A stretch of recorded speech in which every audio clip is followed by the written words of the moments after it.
Halo, bertemu lagi dengan saya Jayanti, calon guru penggerak angkatan 7 Kabupaten Kudus dari SD 4 Gondoaru. Di sini saya akan memaparkan tentang koneksi antar materi, kesimpulan dan refleksi modul 1.1, yaitu tentang apa yang Anda percaya tentang murid dan pembelajaran di kelas sebelum mempelajari modul 1.1. Yang pertama yaitu pembelajaran berpusat pada guru. Sebelum mempelajari modul 1.1, saya merasa peran saya sebagai guru adalah mentransfer ilmu saya sehingga saya lebih berfokus pada tuntutan pencapaian kurikulum dan saya memaksakan anak untuk menguasai materi sesuai dengan kompetensi yang ditetapkan. Di sini saya merasa lelah setiap kali mengajar karena lebih dominan.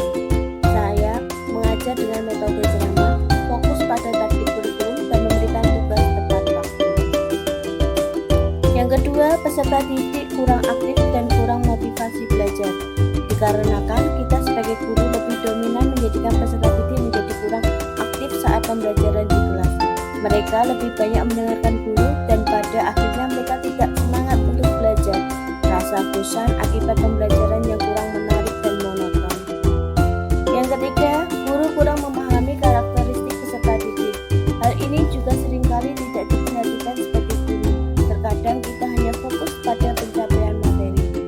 Saya menyampaikan materi dan anak-anak akan diberi tugas yang harus dikumpulkan, tidak melihat bahwa dalam pembelajaran yang saya lihat adalah anak yang malas dan anak yang rajin tanpa melihat latar belakang kenapa anak tersebut tidak mengerjakan tugas.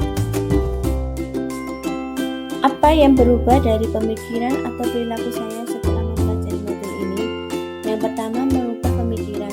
Guru bukan merupakan satu-satunya sumber belajar. Pembelajaran berpusat pada anak atau student center, menghargai setiap karakteristik anak. Yang kedua yaitu merubah perilaku, mengemas pembelajaran secara menarik agar motivasi belajar siswa meningkat, memberikan kebebasan kepada anak untuk menyelesaikan tugasnya sesuai dengan minat, bakat, dan kreativitas masing-masing anak. Yang ketiga, lebih cermat dalam menuntun bakat anak atau menuntun sesuai kodrat. Apa yang dapat segera saya terapkan lebih baik agar kelas saya mencerminkan pemikiran Ki Hajar Dewantara? Yang pertama, merancang pembelajaran yang interaktif dan menyenangkan dengan melibatkan peserta didik. Kedua, menerapkan pembelajaran berbasis kearifan lokal dan budaya setempat. Ketiga, menerapkan konsep merdeka belajar dan mengintegrasikan setiap pembelajaran dengan pencapaian profil pelajar Pancasila. Yang keempat, pembelajaran yang mengutamakan aspek budi pekerti.